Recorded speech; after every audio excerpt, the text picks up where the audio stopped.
જંબુસર તાલુકા ભાજપ અને એપીએમસીના સંયુક્ત ઉપક્રમે વિકસિત ભારત જી રામજી જન જાગરણ અભિયાન અંતર્ગત કાર્યશાળાનું આયોજન કરવામાં આવ્યું હતું।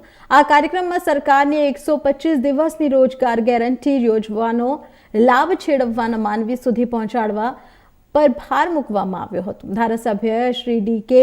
સ્વામીએ જણાવ્યું હતું કે વડાપ્રધાનના વર્ષ 2049 સુધીના વિકસિત ભારતના લક્ષ્યને સિદ્ધ કરવા માટે ગામડું વિકસિત થશે તો જ દેશ વિકસિત થશે એ મંત્ર સાથે આગળ વધવું જરૂરી છે। 125 દિવસની રોજગારીની ગેરંટી ગ્રામીણ સ્તરે આર્થિક મજબૂતી લાવશે અને પારદર્શક અમલીકરણ કોઈ પણ પાત્ર લાભાર્થી વંચિત નહીં રહે।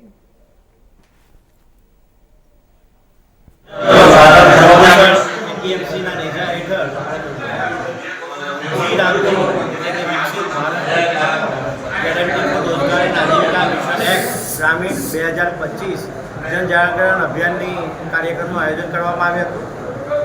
આ કાર્યક્રમમાં એપીએમસી ના ચેરમેન શ્રી, ડિરેક્ટર શ્રી, સહકારી આગેવાનો, ભારતીય જનતા પાર્ટીના પદાધિકારીશ્રીઓ, વિવિધ ગામના સરપંચીઓ હાજર રહ્યા હતા અને વિશેષમાં જંબુસર વિધાનસભાના લોકલાડીના ધારાસભ્ય શ્રી ડી.કે. સ્વામીજી પણ આ કાર્યક્રમમાં ઉપસ્થિત રહ્યા હતા। આ જનજાગરણ અભિયાન પાછળનો હેતુ એટલો જ છે કે આપ સૌ જાણો છો કે કોંગ્રેસને રામ, ગામ અને કામ આ ત્રણેયથી તકલીફ છે।